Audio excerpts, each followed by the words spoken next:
Video games, an art form that has lost its meaning over time. Now, before I dig into my opinion on why I think video games have become a waste of time, first, I want to give you guys a background on myself as a gamer, or should I say more of an ex-gamer. Now first, do I think video games are bad for you?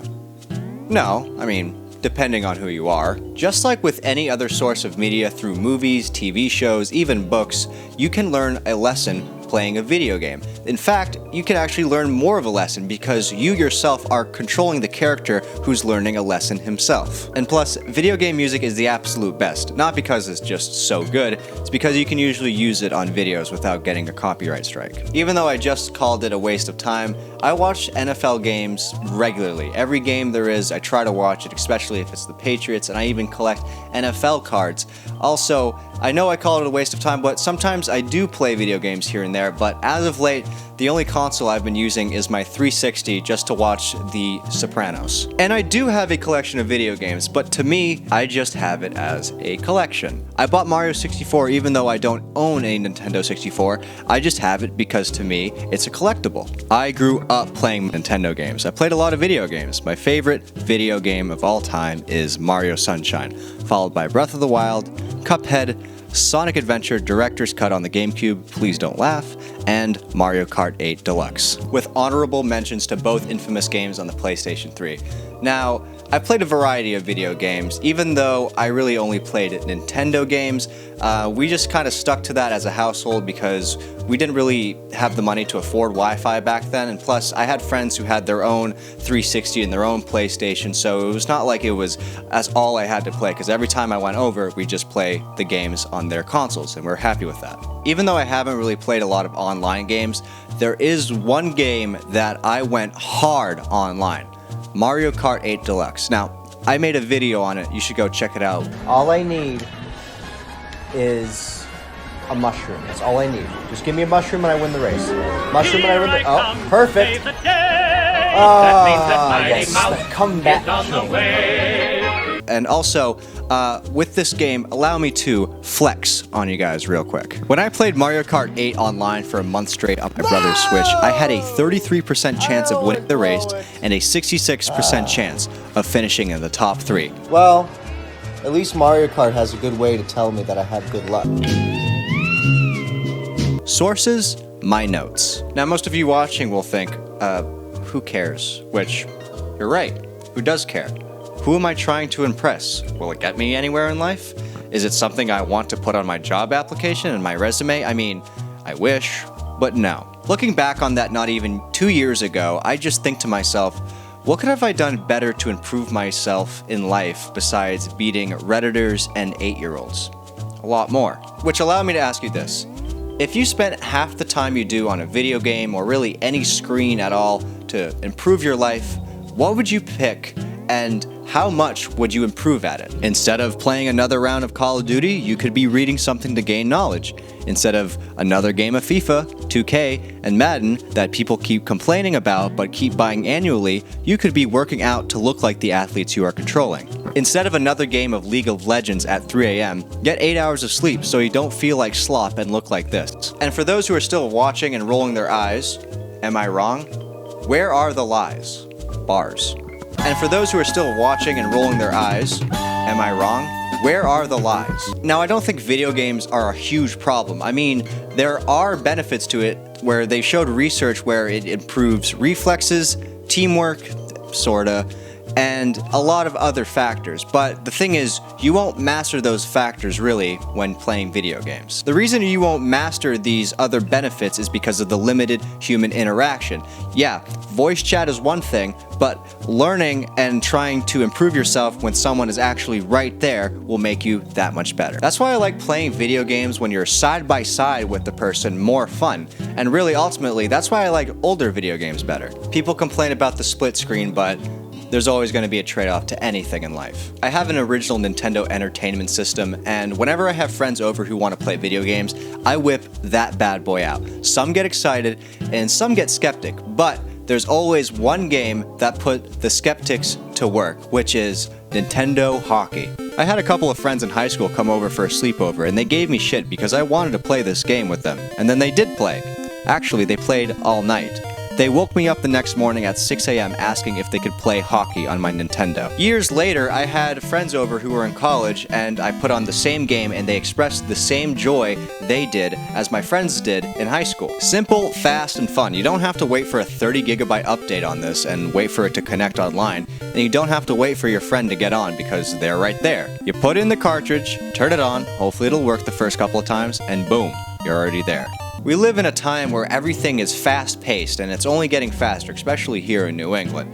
But with that, it seems like newer video games actually take slower to log into. And it's obviously because of the trade-off. You want top-of-the-line graphics? Well, you're going to have to wait with a lot of frustrations, while with older games, you get less impressive graphics, but the load time is quicker, and you don't have to keep updating every time you turn the console on. Someone could speedrun the entire game of Super Mario Bros. On the NES before someone logs into a game on GTA Online. And I haven't really played a lot of the newer games, and honestly, I'm kinda glad that I didn't. I look at the modern state of gaming, and honestly, it's pretty sad, and I think a lot of people can agree with me. Being legitimately called a gamer leaves a bitter taste of irony in your mouth, and that's because of social media and gamers. And I don't have anything against the average video game connoisseur, I just have a problem with the ones who ruin it. Children, adult children, Redditors and Twitter users, certain streamers, and video game companies. And as someone who is kind of out of the loop with the gaming community now, but every time I just look into it, it's sad, and it makes me realize why I kind of just stopped playing video games. People complain before they buy the game, they complain when they buy the game, they complain when playing the game, then they complain after playing the game, then they complain online about the game, and then they complain to the video game companies who they willingly gave their money to complain about their game. You see streamers like Moist Critical play a new game, and he throws the same insults and vanilla takes as he does with almost every other video. This game reminds me of the biggest pile of steaming dog shit I've ever seen. The graphics are so dry like my grandma's nipples. This game, just in general, is a piece of shit. If you switch the audio from every video he makes, it'd be the same video. Or you have Mutahar from Some Ordinary Gamers have a near mental breakdown with every other game that's released, which seems like every day. Then Pyrocynical saying that the PS5 has no games while making a 3-hour-long documentary on a game that no one has ever heard of. Or my favorite YouTuber, Video Game Donkey, who actually criticizes the game correctly very seriously with no jokes or sarcasm. These content creators are pretty funny, but it just comes to a point where it's just like, this thing came out and it's bad because I said so. And then their fans will just gobble up their opinion and call it the truth because the person on the screen said so. As weird as this may sound, I honestly enjoy watching other people play video games than me playing them myself. Obviously, there are some video games I would love to play, like Elden Ring, the newer God of Wars, and Red Dead 2, but I see the stress some people get when playing a game, and to me, watching them being stressful is more fun than playing the game itself. The console wars also don't really help the state of gaming. Everyone is just eating away at each other saying which one is better, and no one really wins this war except for Microsoft and Sony. Mostly Sony. Then there's Nintendo people with their fan base who really, they're kind of in a league of their own, but really their biggest obstacle ever is someone screenshotting the Discord messages showing the most degenerative actions the human race has ever seen. And honestly, esports have kind of put a bad taste in my mouth about the gaming community, and they're not really making any money because as of now, no one really cares to watch them. People who try to pass off video games as a sport is like the same people who say that band is a sport. Compare the viewership of the Super Bowl or the World Cup compared to the most viewed gaming event in history. When I look at a crowd in an esports event, I think, why are you there watching someone play the same game you could be playing at home or watch them in a less comfortable environment? And people could say the same thing about sporting events, like why would you spend money to go see a worse view of something? But at least with, I would say, sporting events, you could feel the big hits. You can feel the amazing plays that happen right in front of your eyes. Where at an esports event, you kind of just go there to see everything at a bigger screen than what you have at home. I'm not saying competitive gaming doesn't require talent and skill, because every activity and every hobby in human history requires talent and skill. The problem comes is when you start passing people like this as an athlete, that's where I draw the line. No matter how many times you try to convince yourself or other people to try to satisfy your opinion on what sports is, the average human would not consider video games or esports as a real sport. I mean, if you don't want to call NASCAR a sport, I can see why. You're just sitting down going in circles. But at least with NASCAR, they're somewhat in motion when trying to control the thing they're controlling. Video games to me are also a waste of time when you see the state of gaming and the quality of the final product that these companies push out. Bad video games have always existed, same with bad movies, bad books, bad TV shows, the list goes on. But it's come to a state where you'd be lucky to maybe get 1 or 2 good games from a big budget studio. I saw a comment where we're at a point in the video game industry where you get day one apologies instead of day one patches. And if we're going to be honest, these companies aren't really sorry because they already have your money and they're just going to do the old Logan Paul tactic, just kick the can down the road, shrug your shoulders, and create the next project that you know that your brain dead consumers will take and they'll still complain. That is why I've always said, if you don't like the game that this company keeps pushing out annually, don't buy it. It's that simple. Let's say if your child is misbehaving, you don't give into it by just keep buying into it. No, you correct it by ignoring it, and maybe the child will think differently and try to get attention a more positive way. For example, if a bunch of people stopped buying Madden and the NFL loses a bunch of money, the NFL would be breathing down the necks of EA to try to create a game where they can get their consumer base back, because everyone knows that the next sport game is just going to be the same as the last. It's just a roster update, yet you're there front of the line at GameStop or already pre-purchased waiting for it. And the excuse you get from these people are, but there's no other football game in the market. Yes there is. Last year's Madden. And how about you try some Tecmo Bowl? You're paying $60 to $70 for lazy cover art and a roster update. But for the most part, a lot of these people who buy Madden are children because they've upgraded from iPad children to becoming into the bigger screen where they just mush their brain even more. Same goes for COD, same goes for other sporting games, and same goes for Pokemon. Then for the longest time, you've had people complain to Rockstar Games about milking GTA 5 with no word on GTA 6. Hey, Rich, come here. Why are they milking GTA 5? I don't know, Tony. Maybe because you keep playing the game and putting money into it. People got so tired about the milking of GTA 5 that they literally leaked GTA 6, which will probably go down as the biggest media leak in history, which Rockstar does deserve it. I mean, you can't milk GTA 5 across 3 different consoles, leave Red Dead dead online, and give no word on GTA 6 and expect the public to not go after your art. And a lot of gamers nowadays want to play the newest thing, the newest greatest thing.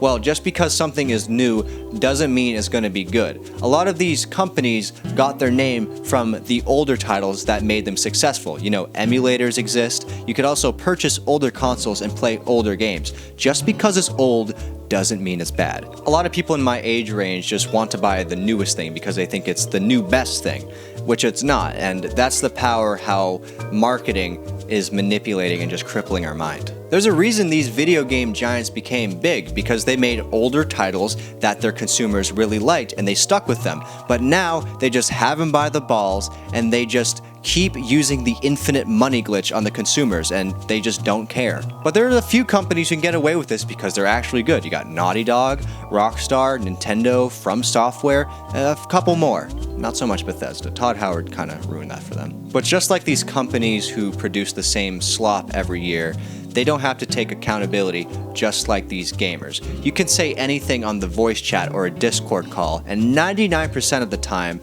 they don't have to take accountability because it doesn't come back to them, which it doesn't really come back to them. And this just isn't video games. This is just interacting on social media and just being online in general. Just because they don't have a person in front of their face interacting, they think, oh, this must how the real world must be. And then they get a cold reality check when they step somewhere that isn't having a Wi-Fi connection. Just look at the comment section of any post and you have these people saying these outrageous things, and yeah, you have have some people and replying to them in the comments saying why they're wrong or they should take accountability, but they don't have to, and that's what is kind of being the biggest downfall for humanity today. And you wonder why people, including the generation themselves, Gen Z, why we hate each other and why people hate us so much is because when we actually have to take accountability, we have our biggest defense system, which is playing the victim. Then once playing the victim doesn't work, it's just like a new thought in our mind. Like, what?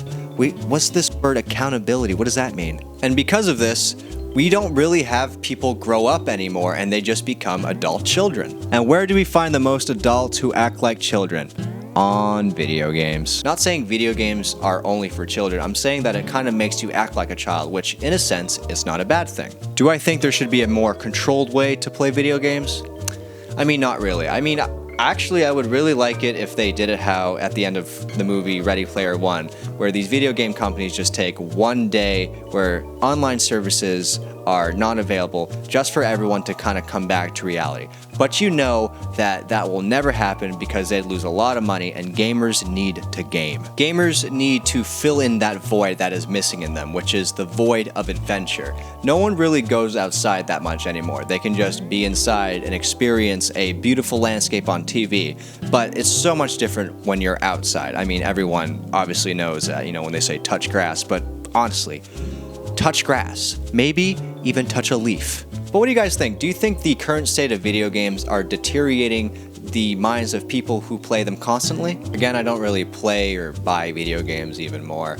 And once VR becomes the new norm, I won't even bother because I can't imagine what it's like already being addicted to a screen. Then once you put the VR headset on and all around you is a video game, it's going to be pretty weird, and I think it'll just deteriorate us even more. But then people will eventually get sick of VR after a while, then what's next? The chip in the head? It goes without saying that we're entering a very weird and kind of disheartening time with technology, and video games are the best way for us to get a glimpse of what current and potential future technology will be like at our fingertips that's not a phone or a remote. Please let me know what you guys think in the comments of this video and the state of video games. Please be respectful, but asking people to be respectful online is like asking a baby not to cry. If you like this video, please like and subscribe if you're new, and if you didn't like this video, please like and subscribe if you are new. I want to try to do more longer opinion-based videos in the future. Let me know what you guys think on topics I should try to tackle.